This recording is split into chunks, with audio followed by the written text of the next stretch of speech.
everyone? Welcome to my YouTube channel for nurse aid instructors. And actually my channel isn't just for nurse aid instructors, but if you're any teacher, instructor, trainer, or leader, my channel will benefit you, okay?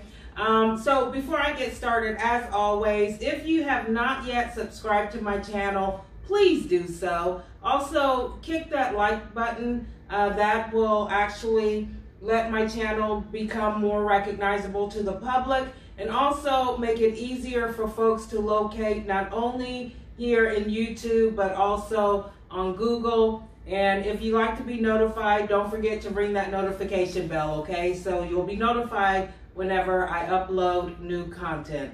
So I am doing this video because I received an email from an instructor who asked about what I do when it comes to the dreaded cell phone, right?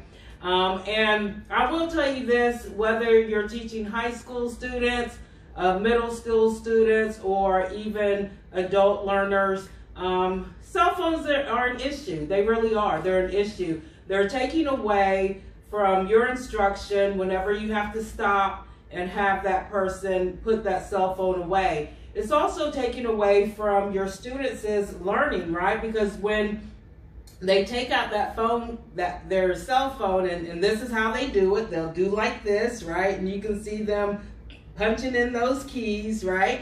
They're taking away from their learning because they're not focused on your instruction, what you're saying, or what's being played on the overhead projector, or what's being written on the whiteboard. They're not paying any attention to that. So they may be missing out on a lot of important information. So in today's video, I'm going to share with you two methods that I use, okay? And one I haven't even implemented. I'm going to implement that tomorrow, starting tomorrow, okay? But the very first thing that you can do to take control over the use of cell phones during instruction is letting your students know day one, okay? Day one of class, day one of training, this is what I expect, okay? You need to let them know what your expectations are.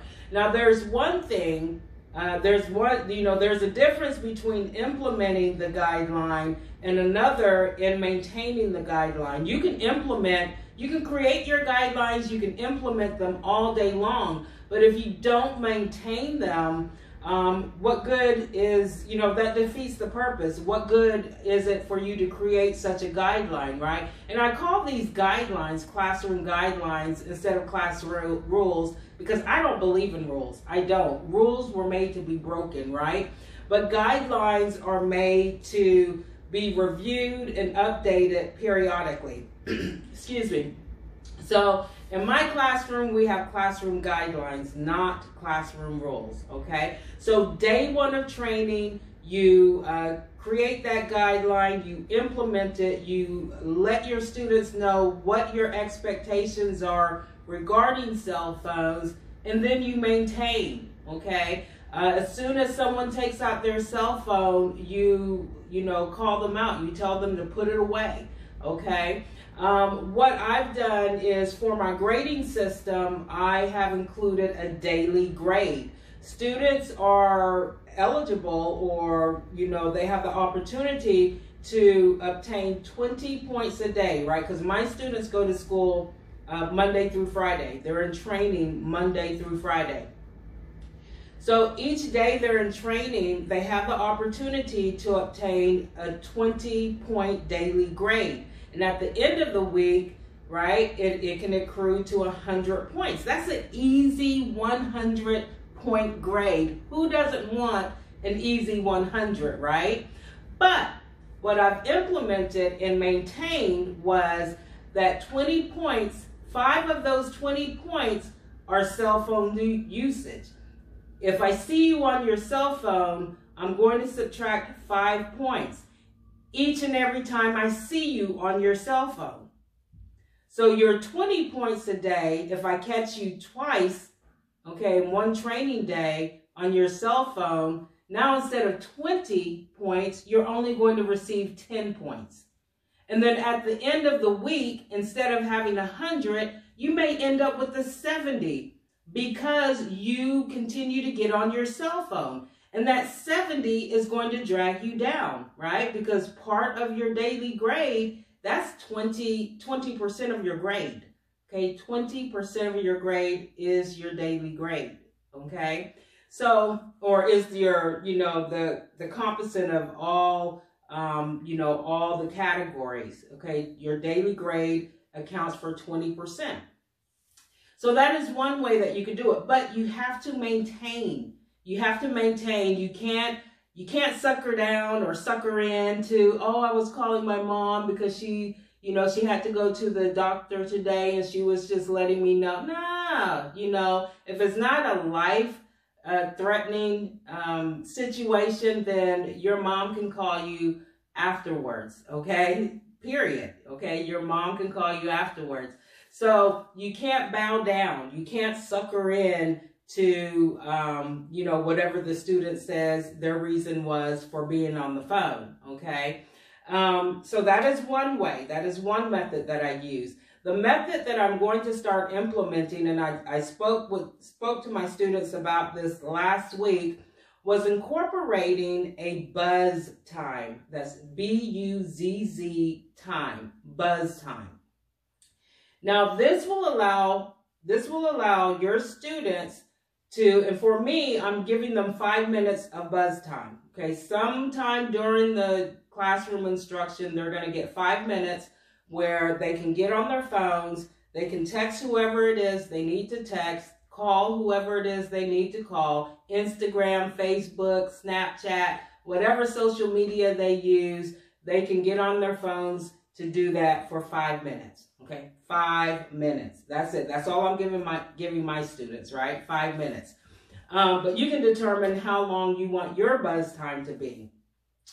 And my mentality behind giving my students buzz time, even though we say don't get on your cell phone, giving them that time will actually allow them to focus on instruction instead of concentrating on, ooh, I wonder if, my girlfriend or my boyfriend texts me, or, I wonder if, Billy Bob, is wearing that new outfit he said he was going to be wearing, or, whatever the scenario may be, is going to, allow them to relieve their mind of that, because they know sometime during the training day, they are going to be able to get on their phone for 5 minutes and to reach out to whoever it is they need to reach out to, right? Makes sense? Does it make sense to y'all? If you think it makes sense, go ahead and, write a comment in the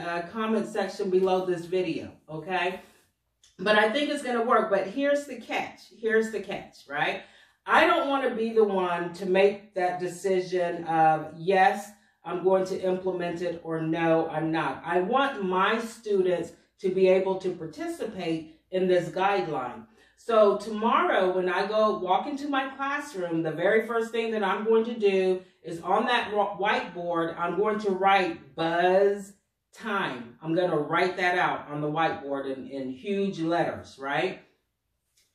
I will explain to my students when they come in, this is buzz time, okay? This buzz time will allow you to get on your phone for 5 minutes whenever I designate that time, okay? However, you are going to be the ones to determine whether or not we're going to implement this guideline into our classroom guidelines, okay? And how are they going to participate? How are they going to do that? Each and every time I catch someone on their phone, I erase a letter, okay? So the first time I see someone on their phone, I'm not even going to say anything to them. I'm just going to walk up to the whiteboard and I'm going to erase the E in time. If I see someone else, I'll go up and erase the M, and so on and so forth. If all of the letters have been erased by Friday, okay, by the end of the training day on Friday, they get no buzz time. None. That guideline will not be implemented. It will not be maintained, okay? If they have several letters erased, that's going to cut into that 5 minutes. So instead of 5-minute buzz time, maybe if I've had to erase 2 letters, now they're only going to get 4 minutes of buzz time. If I had to erase 4 letters, now they're only going to get, 3 minutes or 2 minutes of buzz time. Okay, so you can, however you want to design it, that's on you, how you want to do it. I'm just showing you or telling you how I'm going to be doing it. And I will tell you this, the buzz time, I actually inherited from my sister, who is an elementary school teacher. And she, instead of buzz time, she has recess, right? Because when you're in elementary, that's your main focus of the day, right? Getting out and playing with other kids. Well, what she does, instead of buzz time, she has recess written on the board. And every time, a student, misbehaves or, isn't listening or gets up out of their desk before asking, she erases a letter. And so I'm like, you know what? I could use something like that in my classroom in regards to cell phone. And then that's when I thought of, hey, I can title it Buzz Time, right? Buzz Time. You want to, get the buzz, right? From your friends or whatever social media outlet that you get your buzz from, right? So I actually inherited that from my sister, who is an elementary school teacher. Okay, so those are the 2 methods that I'm going to use. The first one is already in place, right? Because I told my students what my expectations were in regards to cell phone usage during instruction, or even just being in the classroom. I don't want them on the phones at all. But like I said, I'd rather have them focused on me instead of concentrating on who texts them or who's called them. So that way, implementing this buzz time will actually relieve them of that, because now they know they're going to have the opportunity to get on their phones and to talk or text to whoever they want, just for 5 minutes. So if you think this is something that will work for you in your classroom, again, comment on the comment, in the comment area below. Let me know. Hey guys, before I leave, I just want to tell you, I am starting my podcast. I started it last week. You can subscribe to my podcast. Just go to Anchor. That's ANCHOR. Anchor.fm/Julie-Ann, that's ANN-Reynolds, REYNOLDS. Again, that's Anchor.fm/Julie-Ann-Reynolds. Okay, and start listening to my podcast. Okay, some really good topics that I have. I think I've done 3 episodes so far. So go ahead and visit. If you like what I'm saying, subscribe.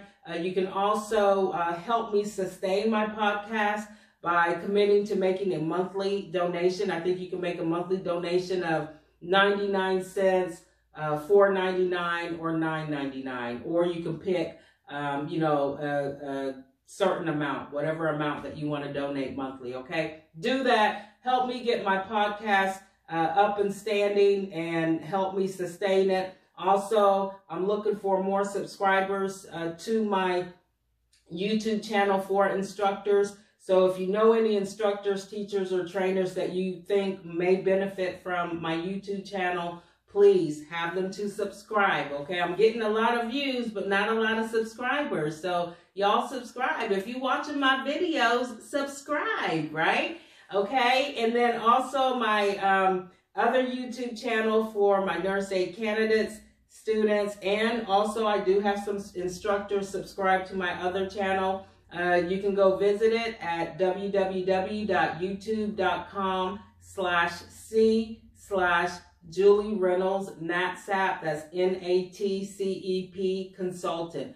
Also subscribe to that channel too, okay? Love you guys. I hope you have a wonderful Labor Day weekend. Thank you.